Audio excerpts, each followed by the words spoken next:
so if you'll notice up, there's that going back to that picture, and I really like this picture. It was right after my parents first got to Japan in the 40s and moved straight up north to one of the most unchurched areas of the country. And my dad is handing a young farm woman a gospel tract. What I'd like you to realize, though, is there's a lot of background to this. This lady has a big thing on her back, a big load, but she's also carrying a lot of baggage that goes back hundreds of years in the history of Japan. Because for hundreds of years, Christians were hunted, and when they were caught, they were tortured, and they were usually executed throughout the entire country. It was probably the most intense Holocaust against Christians in the history of the world in Japan. And yet, great things have happened. But there's another Japanese word I'd like to teach you this morning, and that's on our next slide. It's the word muzukashi. Can you say that? Muzukashi. Anybody know what that means? Okay. This is Newport. That's right. Muzukashi means difficult, tough, hard. Muzukashi is a word in Japan. It kind of controls the church. Yeah, it does. And it's basically related to whenever anybody thinks about the gospel in Japan, the kingdom expanding in Japan, they immediately start thinking, muzukashi. And this is a word that I don't like.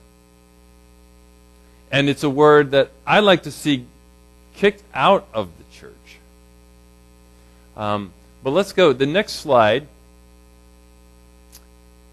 tells us something that actually proves that it really isn't muzukashi in Japan. This 10% is, for decades now in Japan, we have done evangelism, and if you share the gospel with 10 people in Japan, one will respond. All right? Now that's interesting because that's pretty much about the same probably as in the United States. It's probably about the same for post-Christian Europe. And most developed nations in the world, from my estimation, if you share the gospel with 10 people, one will respond. Now, that's really hopeful for me. You know why? Because that means if you know 10 non-believers, one of them is waiting for Jesus. They are waiting for Jesus.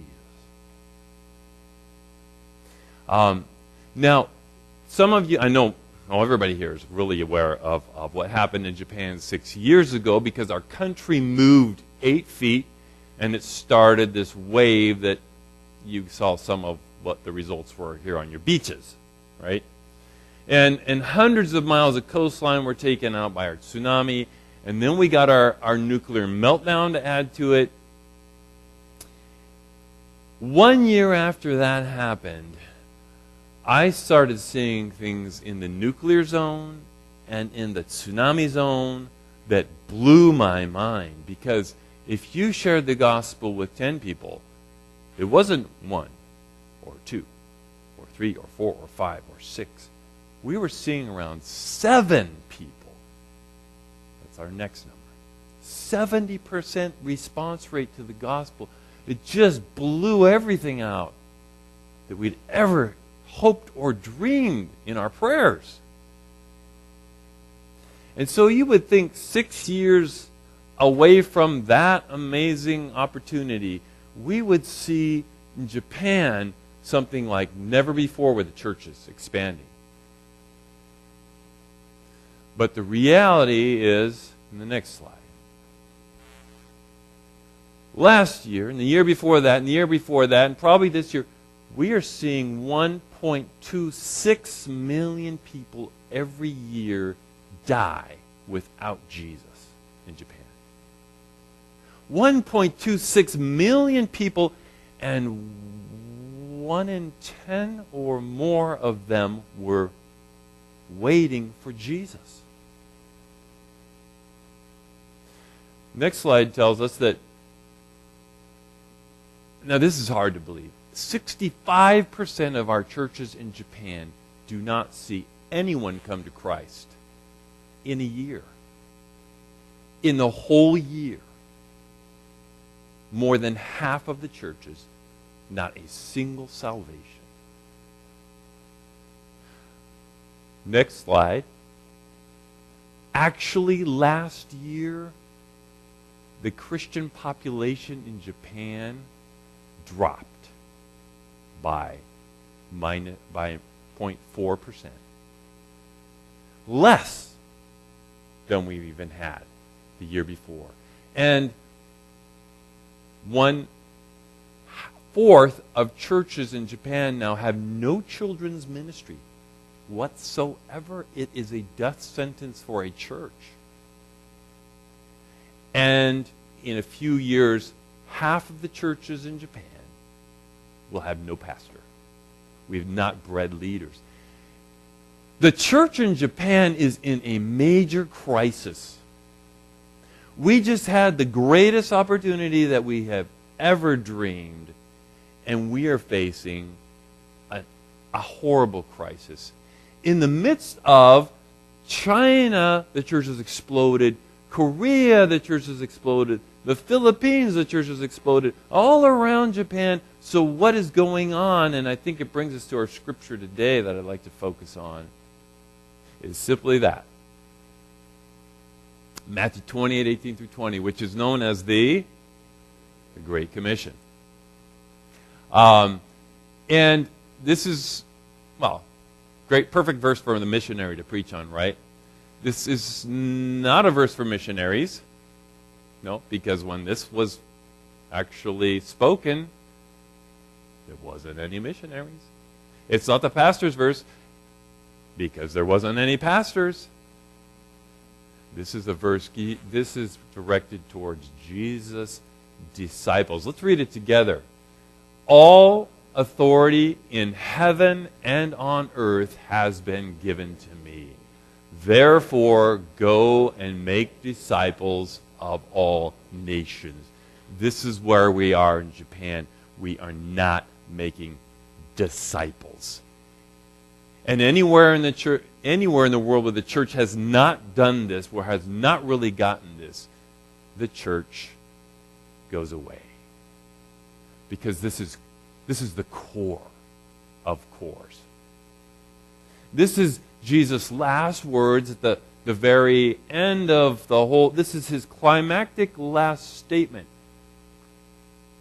He said, all authority in heaven. Well, what's that about? Let's think about heaven for a minute. Let's just think about the heavens. Okay, the physical view of heaven. Okay, the heavens. What's the heavens like? A couple of years ago, I learned about something called a quasar. And a quasar is this intensely bright area right around a black hole. And now, quasars are 4 trillion times brighter than our sun. If you can get that, 4 trillion times. It turns out there's 200,000 of them out there.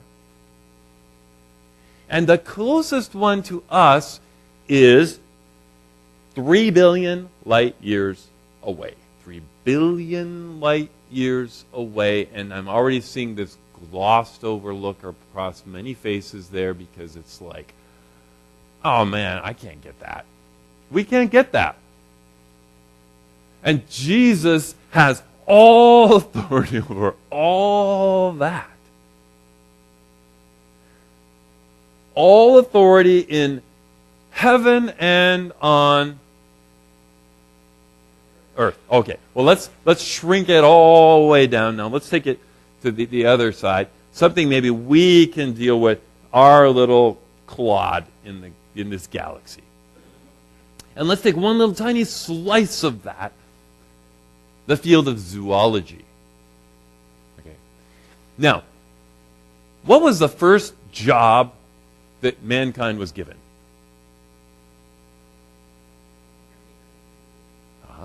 And he was supposed to do what in that place? He was going to name all of these animals that God, those funny sheep-looking, pig-looking, donkey-looking, whatever they were, not elephant ones. Name all the animals. And, okay, that was a long time ago. How good are we doing at that? Well, in 2011, there was a census done of life forms. And the estimate that came out in National Geographic was that we have now named 15% of the species on this planet. 85% of the species we still don't know. I haven't even named them. Wow, what a planet we've got. And Jesus has all authority in the heavens and all authority on earth. It's mine. And in light of that, I now say this. Go, make disciples. That's my thing. And I'm giving it to you. That is our calling. Make disciples. Let's see what the next slide says. So I'd like to talk about what are disciples. Because we need to make them, right? Amen. Okay. So we better know what they are, kind of, sort of, maybe, hopefully. Well, how many of you are believers? Do we have any believers out there? That's a good sign of a healthy church. Believing. Actually, there are lots of believers in this world. There's something like 2 billion people claiming to be believers in Jesus Christ. That's about a third of the world. But it's quite a different thing between a believer and a disciple. Believing is good. We're supposed to believe, but we're called to be disciples.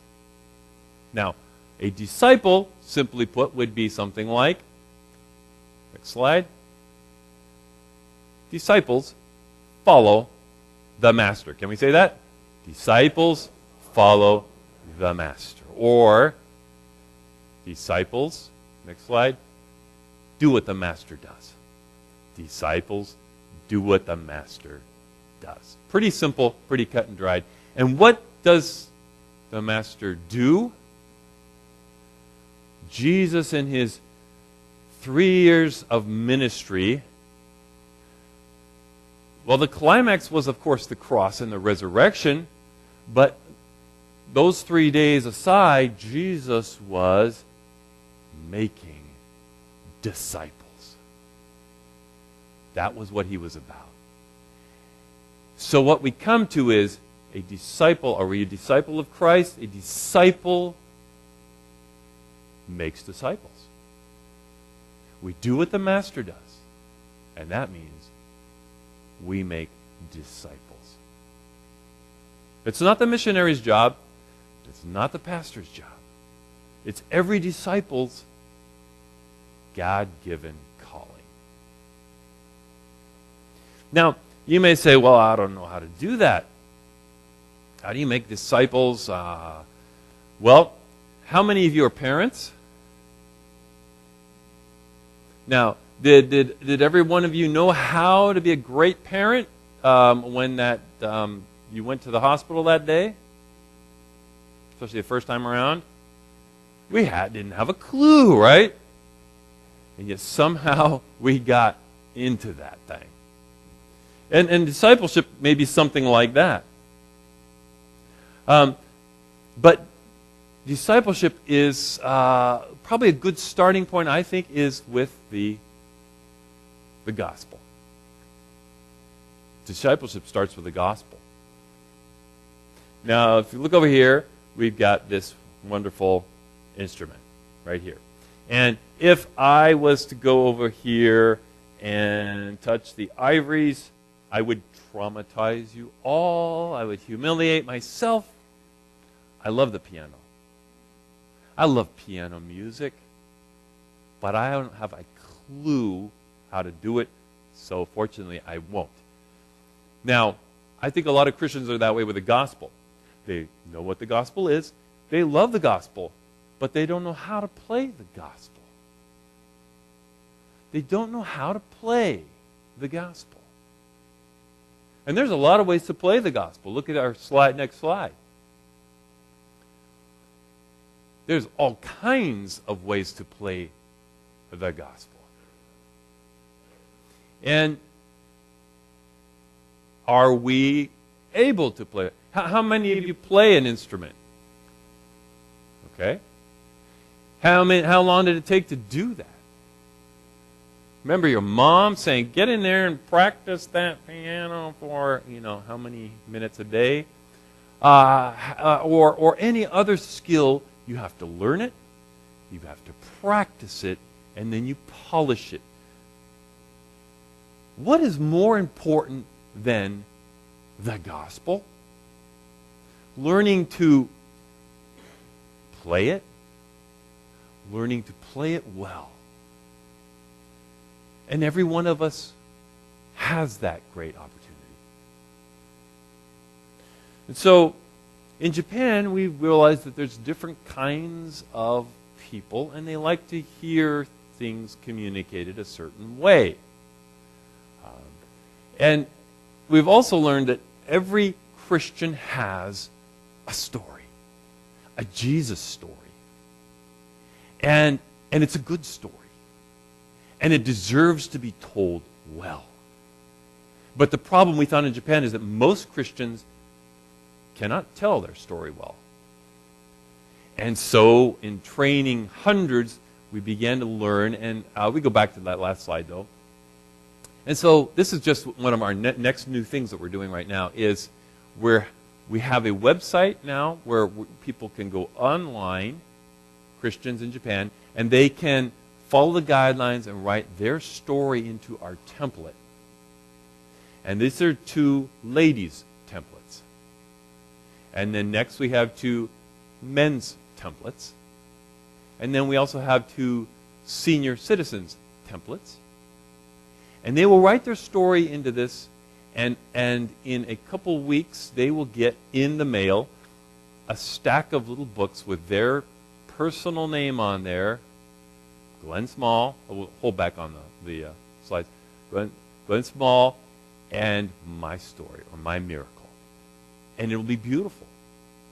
And they'll be able to take it to every friend, family, acquaintance and say, this is my story. You mean a lot to me. I really would like it if you read it. Totally personal. Telling Jesus stories. And then people from there, we take them to what we developed in Japan is the next slide, is our Gospel Share series, which was highlighted in our video. And we have 4 of them now, and they're gospel in the words of different kinds of people. We have, on the clockwise from the top left there, we have our culture A. It's more refined, more sophisticated. We have, to the right then, we have our culture B. It's more direct, it's more informal, it's more colorful. We have our senior citizens. The Chinese-looking writing there, that's actually Japanese, says, Jinsei no saiko wa korekara da. It means the best of life is yet to come. And that's for our seniors. And then our kids, which is a manga. Not manja. Manga. Okay? And that's a Japanese comic. And so, let's go through the slides a little more here. We got our kids one, which is just a small thing, and there's some in the back that you can take with you. Because the beauty of that is it's not just this is Japanese, it's in English, thanks to Angel and his family here. It's actually in Spanish. I was just in Argentina with this one, which we're testing. But a little card there just tells how to use it. In Japan, we have 9-year-old kids who will use this to win their friends for Christ. 9 years old, third grade. Because it's not so muzukashi, right? Even children can share the gospel. When this was done, we sent to the artist a stack of them. They were on her kitchen table. She has 4 kids. Some of her kids grabbed it, read it, ran out, shared it with their friends, won some of their friends to Christ, who are now coming to church regularly. Because it's not muzukashi. Even a kid can do that. Next slide shows that this is a party. Then the kids carry these party flyers and invite their friends to come to the treasure hunt party at their church. And then at the party, the next slide shows that they connect with youth. We had our first training for this was in Fukushima, our Chernobyl. And this church, we trained 25 kids to share this. And later on, they had the party. 25 kids who'd never been to church came to the party. And they were all invited by other kids, bringing them. And they meet the youth there, like here. And then the youth will use, next slide, our new follow-up book that's starting kids' discipleship, because children are disciples as well. And we have the first book done, the blue book, to get a kid solidified in their faith. And we have 2 more planned at this point. And next slide shows that this is in our kitchen table. Junko used this and shared with 3 little girls in our neighborhood. They're all sisters. They all trusted Jesus. It's not muzukashi. And now they're doing the Treasure Hunt Venture follow-up booklet. They were our very, very first ones to use it, and they loved it. Their dad plays pro baseball in Japan, and their parents are happy about them coming to Jesus. Next slide. We're not just focused on kids, but this is our new discipleship series for adults. Please be praying about this. You're part of this. I'm writing this series right now. For decades, we have wanted a discipleship series we felt was really geared for Japan. It's halfway written now. 25 quests to take someone from being a seeker to being a solid disciple. Next slide. But back to the kids one. This is our kids' treasure hunt website now. And you may notice up in the top there we have a bunch of different flags. It's now, the Chinese is also uploaded. So we have this in 7 languages. It started 2 years ago. We have 0 budget. And lots of volunteers have been involved. It's now in 7 languages with French, Korean, German coming, and Russian. I need to connect with some Russian churches in the Northwest. You know that our number 2 language after English in the Northwest is Russian, right? And we have the Russian version already translated. So it's happening. Kids around the world. What excites me about this is we just stumble on it, and it turns out this is now the top kids leading other kids to Christ tool in the world. It just started 2 years ago, so we're really thrilled. Next slide. Actually, I'll skip that one and we'll go further on. I want to talk about this one, but before that, I wanted to just go back to the question. Are you a disciple? What do disciples do? What's that going to mean? What might need to change in your life if you are a disciple?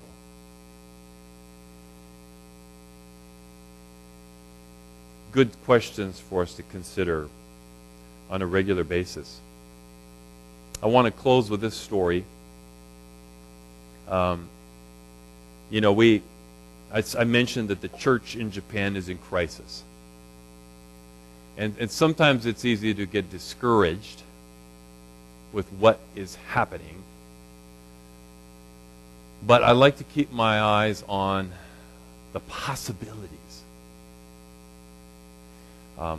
For many years, actually even before our tsunami, I had wanted to get to the city of Nagasaki. Anyone know what happened in Nagasaki? Yeah, it was the second city that we dropped the atomic bomb on.